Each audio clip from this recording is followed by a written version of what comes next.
Makanya kita harus ingat selalu ada perjamuan kudus. Kita harus ingat perjanjian kita. Kita ada perjanjian yang dimeteraikan oleh darah Tuhan.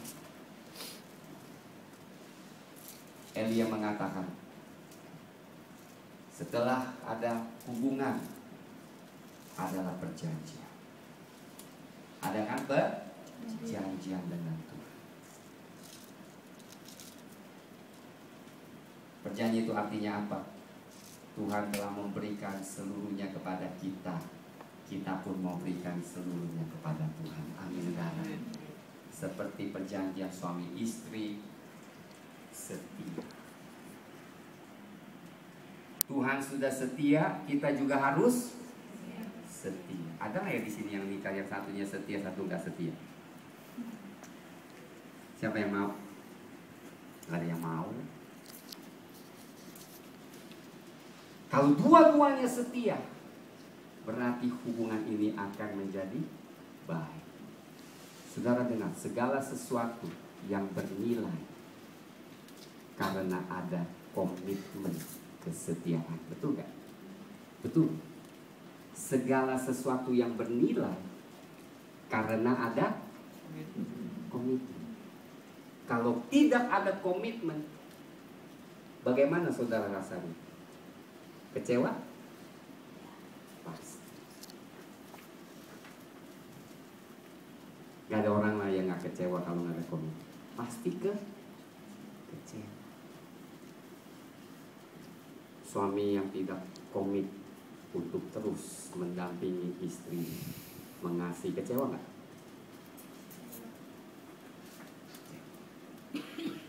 Istri yang tidak menghormati suami yang terus mendampingi, kecewa nggak?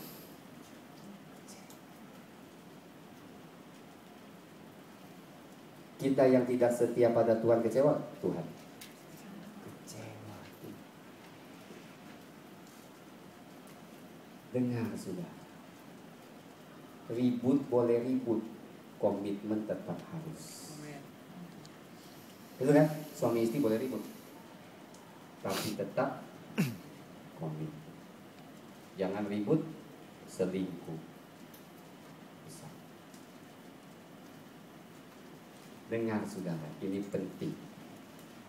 Persembahan yang diterima Tuhan yang ketiga adalah mengadakan kehidupan yang ada perjanjian. Kita berjanji kepada Tuhan, kita mau setia, kita mau layani, seumur hidup kita mau terus mengiringi Tuhan. Saudara, itu bukan hal yang gampang, tetapi hal yang istimewa. Amin saudara. Bukan hal yang gampang. Banyak orang jalan setengah, capek.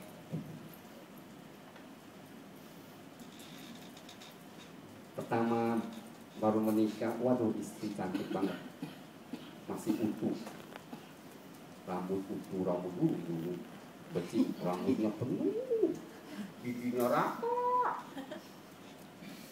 langsing. Sekarang udah 20 tahun, ya begitulah, namanya proses. Saya juga sama lihat tuh, ya kan, makin hari makin mengkilap.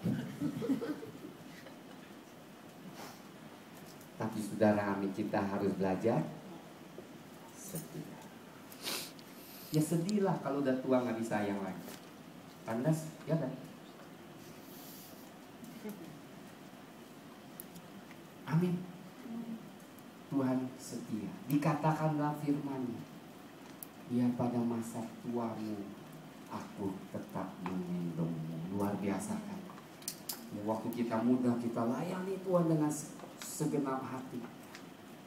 Waktu kita tua, Tuhan tinggalkan kita gak? Dikatakan buat gendong. Lain kalau manusia kadang-kadang ya, muda gua gendong-gendong, tua kan nanti dulu dah, gua aja gak kuat.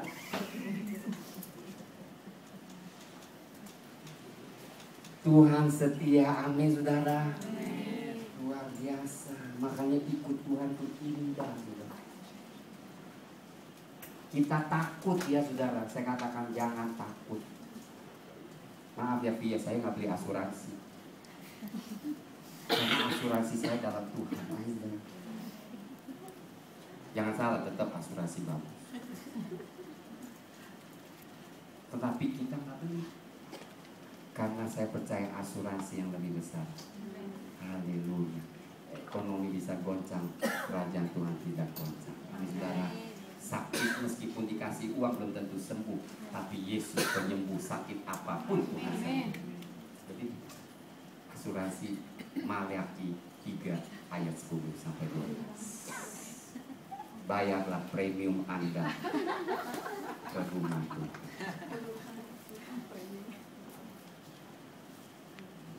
Percaya. Saya hidup bertahun-tahun, saya melihat kebaikan Tuhan. Amin.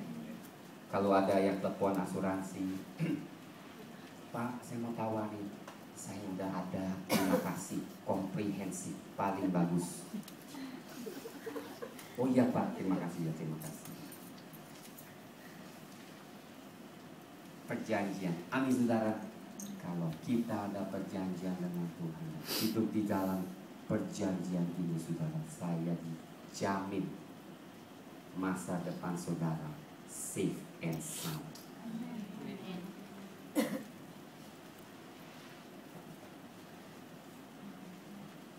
Ketiga, keempat, lihat, yang mendirikan batu-batu itu menjadi mesbah. Lihat, dia mendirikan batu-batu. Batu-batu itu apa artinya? Apa tadi? Perjanjian. Dia mendirikan mesbah itu, batu-batu itu menjadi mesbah demi nama Tuhan. Setelah perjanjian, Tuhan mau kita lebih intim lagi. Dengar, pengintiman itu dengan Tuhan berdasarkan perintah Tuhan dan firman Tuhan. Saudara, saya mau saudara dengar baik-baik. Dekat dengan Tuhan, karena kita mau dekat sekali. Tuhan, saya rindu sekali. Saya katakan, kenapa kita tidak bisa merasakan, saudara? Karena dekat dengan Tuhan bukan cara kita, cara Tuhan. Misalnya Tuhan suruh kita mengampuni. Jangan ada pahit hati ya, ampun. Kita bilang, aduh ini orang aku gak bisa ampuni Tuhan, gak bisa. Tapi aku berbuat baik deh. Aku bawa 20% perpuluhan, 10%, 20% persembahan. Aku pokoknya, tapi tetap hati ada kepahitan. Bisa gak membangun intimasi? Tuhan tuh gak bisa disogok. Kita harus melakukan semua perintah yang Tuhan suruh. Amin saudara. Amin. Baru kita bisa melihat kita makin hari makin dekat. Persembahan hidup kita berkenan di mata Tuhan.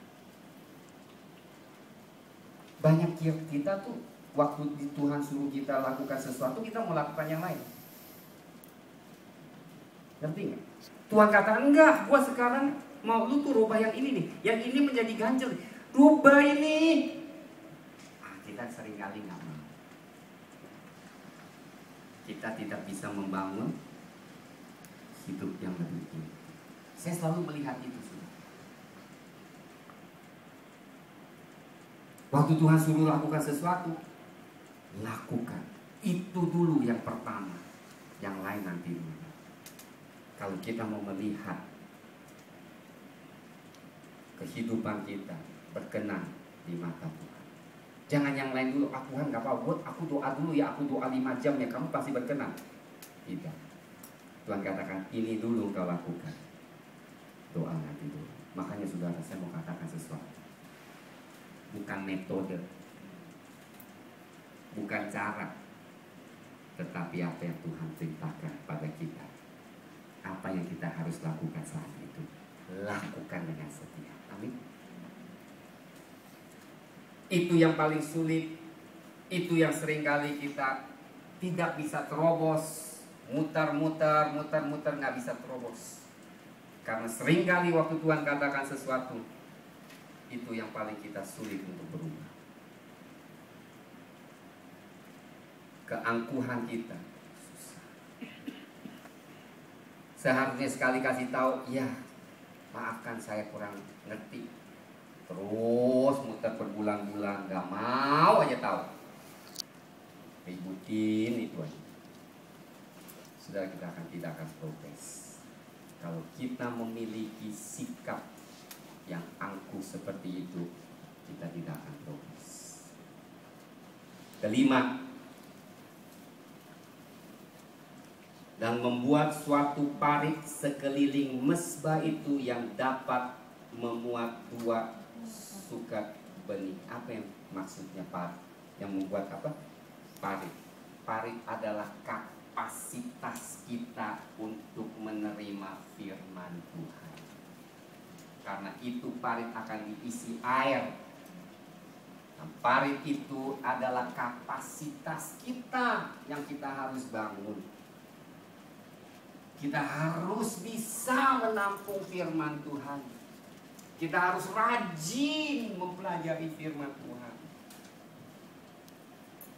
Bisa katakan, saudara-saudara, orang yang mengasihi Tuhan pasti berusaha mau membaca firman. Itu adalah bukti dari kasih kita kepada Tuhan. Kita pasti sukai apa yang Tuhan berikan kepada kita. Amin, itu kan? Kalau saya tuh masih sekarang kalau pakai t-shirt senang, yang pakai Kristen paling disayang-sayangin, sayang dipakai. Udah bertahun-tahun masih dipakai, disimpan. Maunya ada lambang Tuhannya. Maunya dikit-dikit, wah ini ada Tuhannya. Cincinnya ada Kristennya. Senang itu hal-hal yang ada Tuhannya. Itu adalah suatu penyataan kasih kita. Dibandingkan Hermes sama tas salib. Wah, tas salib aja deh, Hermes jangan. Hermes ratusan juta. Amin, sudah. Menyukai, mengasihi apa yang Tuhan siapkan. Amin, saudara. Bukan, waduh Hermes gue beli, persembah nanti dulu.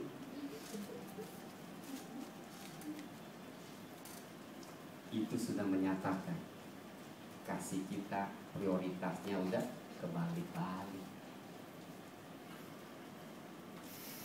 Saudara, hal-hal yang kecil menunjukkan sejauh mana kita mengasihi Tuhan. Amin. Yang kecil lah, nggak usah yang besar-besar, yang kecil-kecil. Salah satu adalah kerinduan kita membangun kapasitas kita. Amin, saudara. Merenungkan, membaca firman Tuhan. Saudara, tidak ada orang Kristen yang kuat tanpa firman Tuhan. Makanya terjadi kacau. Firman kita belum dibangun dengan dasar yang kuat, akhirnya kita melangkah melayani bisa kacau. Jiwa kita masih belum terbentuk dengan kerendahan hati. Kita pikir kita udah bisa, ditegur kita marah.